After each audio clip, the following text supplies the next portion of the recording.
Good afternoon दोस्तों, मैं अक्षय आप सभी के साथ आपके अपने यूट्यूब चैनल पे warriors academy UPSC PSC and other all पे मैं अक्षय मैं एक आईएएस एस्पिरेंट हूँ। निश्चय आईएएस एकेडमी का स्टूडेंट रहा हूँ और साथ ही साथ आज जो हम लोग पढ़ने जा रहे हैं हिस्ट्री, इस पे मैं स्वामी श्रद्धानंद कॉलेज से मास्टर्स भी कर रहा हूँ। तो आइए आज हम देखते हैं कि हिस्ट्री हमारे जीवन में क्यों इम्पोर्टेंस है, हिस्ट्री की इम्पोर्टेंस क्या है हमारे जीवन में और हिस्ट्री हमें क्यों जाननी चाहिए, हिस्ट्री हमें क्यों पढ़नी चाहिए, इसको हम लोग जानते हैं। तो हिस्ट्री पढ़ने से पहले कुछ चीजें हैं जिसको आपको ध्यान में रखना होगा, ठीक है। साथ ही साथ हिस्ट्री के साथ ये एक भ्रांति भी ये रहती है कि सभी मानते हैं कि हिस्ट्री ज्योग्राफी है बड़ी बेवफा, हिस्ट्री ज्योग्राफी है बड़ी बेवफा, रात को पढ़ो तो दिन तक सफा। आइए तो देखते हैं इस बात में कितनी सच्चाई है या फिर ये मिथ है। आइए हम लोग देखते हैं, ठीक।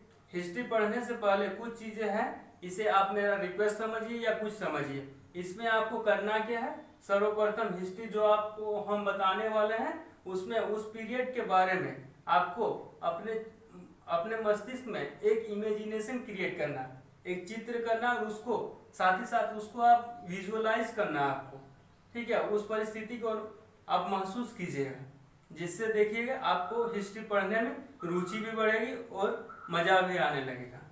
उसके लिए हिस्ट्री क्या है,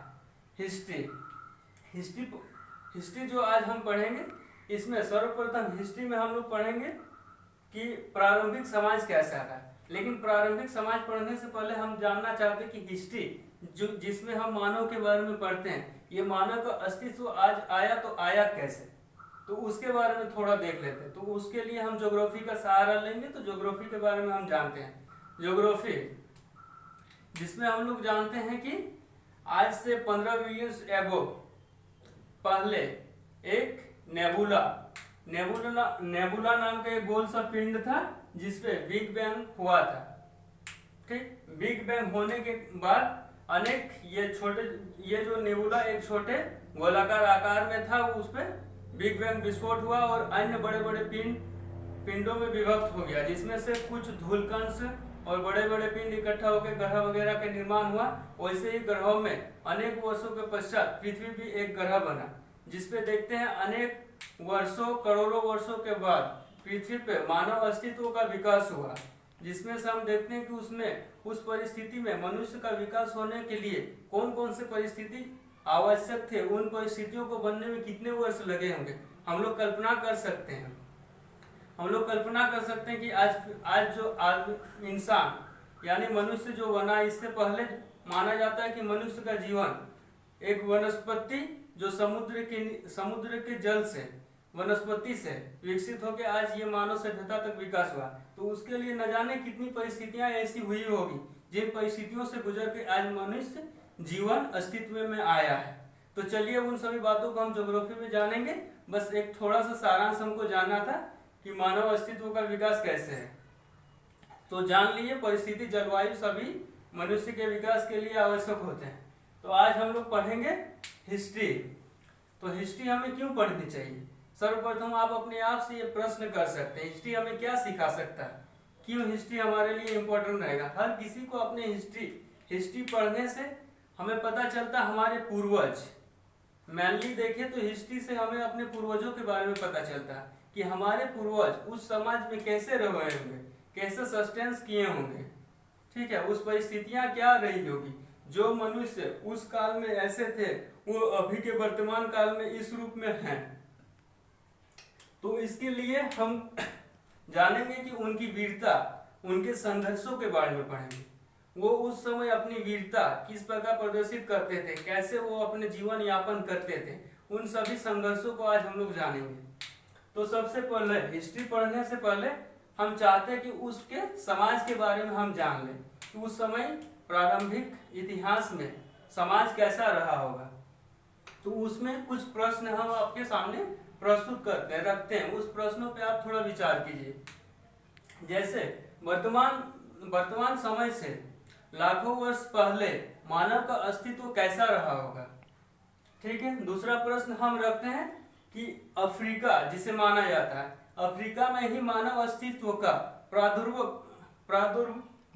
प्रादुर्भाव कैसे हुआ, यानी मानव अस्तित्व कैसे बना, वही क्यों बना। फिर देखते हैं कि वैज्ञानिक हड्डियों तथा पत्थरों के औजारों का अध्ययन कैसे करते हैं, किस रूप में करते हैं, कैसे उन्हें पता चलता है कि ये औजार कब के रहे कब के नहीं रहे। साथ ही साथ देखते हैं कि उस समाज, हमारे पूर्वजों के समाज, उस समाज में घर कैसे होते हैं, घर कैसे बनाए जाते थे, उसके बारे में देखेंगे। साथ ही साथ उस समाज में हम देखेंगे कि हमारे पूर्वज जो कंद मूल शिकारी करके तथा वनस्पति द्वारा जो भी अपनी आवश्यकता की वस्तुओं को इकट्ठा करके अपना भरण पोषण कैसे करते होंगे, इनको जानेंगे। साथ ही साथ हमारे पूर्वज अपने भावों तथा विचारों को कैसे व्यक्त करते होंगे, क्या उस समय कम्युनिकेशन स्किल था, बात करने का कोई जन माध्यम कुछ था या नहीं था, उसके बारे में हम जानेंगे कि वे लोग एक दूसरे के साथ बातें कैसे करते थे। साथ ही साथ हम लोग जानेंगे जिसको आदिकाल में सबसे बड़ा एक परिवर्तन माना जाता है, आग का आविष्कार कैसे हुआ होगा, इसके बारे में भी हम पढ़ेंगे। और साथ ही साथ हम जानेंगे कि उस समय भाषा का विकास कैसे हुआ। भाषा आज जो हम लोग बोलते हैं, ये कोई ना कोई एक भाषा है, तो इस भाषा का उस समय कैसे विकास हुआ होगा, क्या उस समय के लोग भाषा यही भाषा में बात करते थे या कुछ और करते थे वो लोग। ठीक है, साथ ही साथ जानेंगे कि उस समय का, आदिकाल के समय का, उस समय पहनावा लोगों का कैसा रहा है। साथ ही साथ आज जो लोग शिकार तथा वनों से जो अपने उत्पादन के वस्तुओं को इकट्ठा करके अपना जीवन यापन करते हैं, जैसे नॉर्थ ईस्ट में देख लीजिएगा या अफ्रीका के देशों में देख लीजिएगा, उन सभी देशों में जो लोग शिकार तथा आज भी ऐसे लोग हैं जो वन से सामग्री इकट्ठा करके अपना जीवन यापन करते हैं, उन लोगों का जीवन का अध्ययन करके क्या हम उस समय के अतीत के बारे में जान सकते हैं या नहीं, इसके बारे में इतिहासकारों में क्या क्या मतभेद है उनको हम जानेंगे। साथ ही साथ उसके बाद हम लोग देखेंगे कि समय की शुरुआत, अब समय की शुरुआत कैसे हुई होगी उसके बारे में हम देखेंगे। मानव का क्रमिक विकास की कहानी कैसी रही होगी, हमारे पूर्वज जो रहे वो अपना क्रमिक विकास, उनका विकास क्रम कैसा रहा होगा, वो अपना विकास किस हद तक कैसे करते थे। आज जो हमारा देश जो इतना डेवलप है, या पूरी कंट्री, पूरे वर्ल्ड में कंट्री जो इतनी डेवलप है, क्या उस समय भी इस तरह थी, या वो अपने जीवन को किस तरह से डेवलप किए थे, उसके बारे में हम जानेंगे। इसकी तुलना हम करते चलेंगे, वर्तमान अतीत कैसा रहा, वर्तमान क्या और भविष्य कैसा हो सकता है, इन तीनों को हम लेते हुए इतिहास को पढ़ेंगे। ठीक है, तो आइए हम लोग देखते हैं, समय की शुरुआत से देखते हैं। समय से शुरुआत से हम लोग देखते हैं कि मानव का क्रमिक विकास की कहानी। आज से पहले हमारे लाखों वर्ष पहले हमारे पूर्वज कैसे रहते थे, वो पूर्वज कैसे खाना पीना खाते थे, कैसे चलते थे, कैसे रहते थे, उनका विकास कैसा हुआ, उनका आकार, उनका शरीर कैसा, बनावट कैसा था, उसके बारे में हम लोग जानते हैं। तो सबसे पहले मानव का क्रमिक विकास में माना जाता है कि मानव का क्रमिक विकास 4 रूपों में हुआ है, 4 स्टेजों में हुआ। सबसे पहली स्टेज को माना जाता है कि वानर स्टेज में सर्वप्रथम हमारे पूर्वज जो है वानर के रूप में रहते थे। सेकंड में देखते हैं ऑस्ट्रेलोपिथिकस प्रजाति के थे। थर्ड में हम देखते हैं होमो इरेक्टस प्रजाति के थे। और फोर्थ में देखते हैं होमो सेपियंस, जो वर्तमान में मनुष्य का ही रूप है, उन रूपों में। तो सर्वप्रथम देखते हैं वानर रूप में। वानर रूप में जो हमारे पूर्वज रहते थे उनमें क्या होता था ऐसे, तो वानर रूप में देखते हैं तो वानर रूप का ही करोड़ों वर्षों के पश्चात समय उस रूप से आते आते इनको इस रूप में करोड़ों वर्ष लगे। तो वानर रूप से उसी का समूह का एक समूह बना जिसको प्राइमेट समूह कहते हैं। इस वानर रूप से प्राइमेट समूह में क्या अंतर हुआ ना, प्राइमेट समूह में जो है वानर एक लंगूर और मनुष्य के रूप में हो गए। ठीक है, तो वानर रूप की श्रेणी में किन्हें रखा जाता था, जिनके शरीर पे बाल होते थे, साथ ही साथ जो गर्भधारण करते थे, और गर्भधारण करने तथा क्या उस समय का गर्भधारण का काल भी अभी का जैसा ही रहा होगा।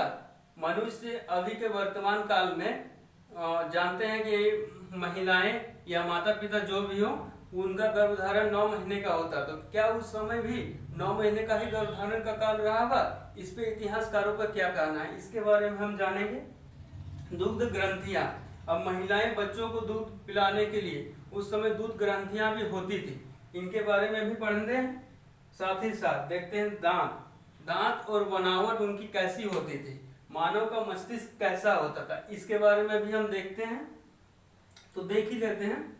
खोपड़ी मानव का खोपड़ी का आकार उस समय, मानव का संरचना जो बना हुआ था उनके खोपड़ी के आधार पर ही इतिहासकारों का जो भी कहना है वो उसको हम लोग देखते हैं। वानर का रूप में कहा जाता है कि वानर का जो खोपड़ी होता था वो काफी बड़ा और साथ ही साथ आगे की ओर निकला हुआ सा होता था, जिसमें दांत भी उनके काफी बड़े होते थे, निकले होते थे।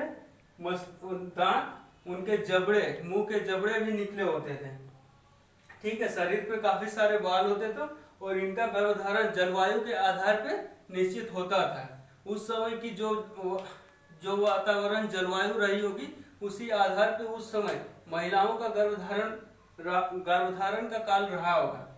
ठीक, और महिलाएं अपने बच्चों के लिए दूध ग्रंथि का भी विकसित हो चुका था, वो दूध पिलाते थे अपने बच्चों को। साथ ही साथ उनका दांतों का जो संरचना वानर काल में, वानर प्रजाति में दांतों की संरचना जो थी वो सभी मनुष्यों में भिन्न भिन्न थी। ठीक है, उसके बाद ऑस्ट्रेलोपिथेकस प्रजाति मिली। उसके इसको एक प्रजाति से दूसरे प्रजाति में परिवर्तित होने के लिए काफी लंबा समय लगा है। ऐसे ही नहीं कह सकते कि हम अचानक से ये इस काल से इस काल में हम लोग आ गए हैं, नहीं, इस काल से उस काल में आने के लिए हमें लाखों करोड़ों वर्ष लगे हैं, तब जाके मानव प्रजाति में थोड़े बहुत होके चेंजेस हुए हैं, जिसे आज हम इतिहास में पढ़ते हैं। तो होमो इरेक्टस एक प्रजाति रहा, करोड़ों वर्ष बाद ये प्रजाति विकसित हुआ, जिसमें होमो इरेक्टस में देखते हैं सर्वप्रथम इस समय के आदमी में क्या ऐसी खासियत बात थी, क्या इसमें चेंजेस आए। सबसे पहले जानते कि वानर जो था ना, वो अपने 2 पैरों पे ना चल के बल्कि 4 पैरों के सहारे चलते थे। वो अपने 2 पैर और साथ ही साथ 2 हाथ, इन दोनों को यूज करते हुए चलते थे, और ऐसे चलते थे जिसके कारण उनका शरीर का काफी ऊर्जा उसी चलने में व्यतीत हो जाता था, यानी खर्च हो जाता था। ठीक है, और काफी कम दूरी तक वो तय करते थे, चल पाते थे। उसके बाद देखते हैं, उस क्रम से होमो इरेक्टस वाला देखते हैं। ये वो काल था जब मनुष्य झुक के ना चल के बल्कि सीधा होके खड़े होके चलना प्रारंभ कर दिए। जब आदमी खड़े होके चलने प्रारंभ कर दिए तो वो अधिक लंबी दूरी तक तय करने के लिए सक्षम हो गए। साथ ही साथ अधिक दूरी तय भी करते थे और उनका हाथ खुला होता था, उनके हाथ में कुछ सामान वगैरह नहीं रहते थे, जिसके कारण वो अपने हाथों का उपयोग अन्य किसी कार्यों में किया करते होंगे। ठीक है, और अन्य कार्य जो भी रहेंगे उसमें करते ही होंगे। साथ ही साथ देखते हैं होमोसेपियंस का काल। ये होमोसेपियंस का काल इतना महत्वपूर्ण क्यों है? आज हम लोग जो होमो यानी वंश होता है और सेपियंस यानी प्रजाति होता है, तो होमोसेपियंस का काल आज हमारे जो मनुष्य का काल है, वर्तमान काल है, जो हम जीवन यापन कर रहे हैं, ये होमोसेपियंस का ही काल माना जाता है। होमोसेपियंस से ही हम लोग इस तरह प्रजाति में डेवलप हुए हैं, ये होमोसेपियंस हम लोग भी हैं। तो इसको क्यों ऐसे कैटेगरी में रखा गया? होमोसेपियंस उसको कहा गया जो चिंतनशील हो गए हैं। अब धीरे धीरे देखते हैं कि वानर जो पहले 4 पैरों पे चलते थे वो धीरे धीरे खड़े होके चलने लगे। खड़े होने के चलने के बाद वो सीधा खड़े होके अपने 2 हाथों को खुला छोड़ने लगे। उसके बाद साथ ही साथ वो चिंतनशील होने लगे। जब चिंतनशील होने लगे तो वो अपने व्यक्तित्व के बारे में सोचने लगे कि हम अपना व्यक्तित्व का विकास कैसे करें, क्या जो हम कर रहे हैं ये सही है नहीं है, वो अपना सही गलत की समझ उनको होने लगी। ठीक है, उसके बाद वो देखते हैं ये सभी हो गए। अब देखते हैं कि हाथों का क्रमिक विकास। देख लिए मानव का क्रमिक विकास कैसे हुआ। हाँ ठीक। तो वानर वाला समूह जो प्राइमेट समूह है इसमें देख लेते हैं। कभी कभार इसमें इस तरह के प्रश्न पूछे जाते हैं कि वानर, इनमें से वानर समूह का कौन सा प्रजाति वानर समूह में से है? तो इसमें प्राइमेट समूह जो आगे चल के इसका क्रमिक विकास हुआ तो होमिनोइड समूह में परिवर्तित हो गया। और होमिनोइड समूह का ही आगे चल के ई होमिनिड समूह में विकसित हो गया। ठीक है, तो कभी कभार ये पूछ लिया जाता है। साथ ही साथ अगर सिर्फ प्रजाति पूछा जाए तो इसमें वानर प्रजाति, उसके बाद आया ऑस्ट्रेलोपिथेकस प्रजाति आया, उसके बाद होमो इरेक्टस आया, उसके बाद होमो सेपियंस आया जो आधुनिक मानव का काल है। ठीक है, यही वाला चीज जिसका हिस्ट्री ऑप्शनल पेपर है उस पे ये क्वेश्चन, इसका क्वेश्चन पूछा जाता है। साथ ही साथ एंथ्रोपोलॉजी अगर किसी का सब्जेक्ट है तो उसमें भी एंथ्रोपोलॉजी की शुरुआत यहीं से मानी जाती है, मानव का विकास से। तो दोनों के लिए महत्वपूर्ण होगा। तो अब देखते हैं, इतना आने के बाद अब देखते हैं कि हाथ का क्रमिक विकास कैसे हुआ होगा। मनुष्य अपना विकास चलने में तो कर लिए, साथ ही साथ अब अपने हाथों का वो सीधा भी चलने लगे, लेकिन हाथों का उपयोग कैसे करना अभी तो उनको पता नहीं। तो सबसे पहले चिंपैंजी का काल माना जाता है। तो चिंपैंजी का कैसा होता है? चिंपैंजी का हाथ में सारे हाथ में बाल होते थे और साथ ही साथ उनका हाथ में पकड़ होता था, ऐसे खुला रखते थे वो खुला। ये अपने उंगलियों को ज्यादातर मोड़ नहीं पाते थे, जिनके कारण इनका पकड़ काफी सूक्ष्म होता था। ये किसी भी वस्तु को एकदम टाइटली नहीं पकड़ पाते थे, बस इतने ही मोड़ पाते थे, इससे ज्यादा वो मोड़ नहीं पाते थे। तो वो चिंपैंजी का काल हुआ। उसके बाद धीरे धीरे देखे करोड़ों वर्ष लाखों वर्ष ऐसे ही बीतता गया। उसके बाद देखते हैं होमिनोइड का काल आता है। तो होमिनोइड कैसा रहा ना? होमिनोइड का दुरुस्त व सूक्ष्म पकड़ बना। वो पकड़ना तो सीख गया लेकिन उतनी मजबूती के साथ नहीं, बस दुरुस्त पकड़ रहा, लगभग ऐसे पकड़ना वो सीखे। ठीक है, ऐसे पकड़ना सीख गए। उसके बाद मनुष्य का काल आया, यानी होमोसेपियंस का काल है। तब क्या हुआ ना? सशक्त पकड़, तब हाथों का क्रमिक विकास ऐसे हुआ, उंगलियों को वो अपने पूरा मोड़ लिया करते थे और मोड़ के पूरी मजबूती के साथ किसी भी वस्तु को वो पकड़ते थे। जैसे कि पत्थरों के औजार जो बनाए जाते थे उस समय में, वो भाला तथा पत्थरों के सूक्ष्म औजार को पकड़ने में अपने हाथों का काफी ज्यादा यूज करते थे। ठीक है, मनुष्य सशक्त पकड़ अपना बना लिए, साथ ही साथ उन औजारों को यूज भी करने लगे। वो जब सशक्त पकड़ हो गया तो मनुष्य अपने औजारों का विकास करने के लिए छोटे छोटे पत्थर लाने लगे। पत्थरों को छेनी हथौड़े से काट के, छेनी हथौड़े के रूप में जो भी उस समय वस्तुएं थी उन वस्तुओं का प्रयोग करते थे और प्रयोग करके उनको आकार प्रदान करने लगे और भाले का निर्माण करने लगे। भाले से पशुओं को घेर के मारने में वो लोग का हाथ काफी ताकतवर हो गया, काफी लाभदायक हो गया। तो इसके बाद हम लोग देखते हैं कि अपने हाथों से वो क्या करने लगे, तकनीक। अब तकनीक आ गया धीरे धीरे समाज में। देखते हैं क्या परिवर्तन आया न। समाज अब वो पत्थरों वाला समाज से पत्थरों को ही एक तकनीकी रूप प्रदान किया जाने लगा। वो तकनीकी रूप प्रदान किया था उनका। तकनीकी रूप में देखते हैं कि उस समय के मनुष्य का जो आकार था वो आकार तथा उनकी बौद्धिक क्षमता, बौद्धिकता में काफी वृद्धि हुई, जिसके कारण कहा जाता है कि उस समय का मनुष्य काफी बुद्धिमान होने लगे, क्योंकि उनका मस्तिष्क का आकार बड़ा था। वो चिंतनशील हो गए। इसी समय देखें वो चिंतनशील हो चुके थे होमोसेपियंस में। तो वो चिंतनशील के साथ साथ अपने दिमाग का, बुद्धि का विकास कर उनका उपयोग करने लगे। तो देखते हैं हाथ का काम क्या करने लगा। हाथ से जो ना वो औजार का इस्तेमाल करने लगे, औजार को पकड़ने में, पत्थरों के औजार को पकड़ने में तथा लकड़ी तथा पत्थरों से बने भाले को पकड़ने में वो अपने हाथ का प्रयोग करने लगे। साथ ही साथ वो एक स्थान से दूसरे स्थान जाते समय अपने बच्चों को गोद में लेकर जाने के लिए भी उनका उपयोग करने लगे और अन्य कई कारण, सामान वगैरह ले जाने में भी, अस्त्र ले जाने में भी एक स्थान से दूसरे स्थान में उनको काफी मदद हाथ से होने लगी। अब जो हाथों को वो जमीन पे चल के अपना एनर्जी को वेस्ट करते थे, उनका अब ये पूरी ताकत के साथ इस्तेमाल करने लगे। ठीक, उसके बाद देखते हैं वो सीधे खड़े होके चलना शुरू किए थे। सीधे खड़े होके चलने से उनको क्या, उनकी ऊर्जा भी काफी ज्यादा बचत होगी, ऊर्जा भी बचत हुआ और उस ऊर्जा को वो अपना शिकार करने में अपना ऊर्जा को लगाने लगे।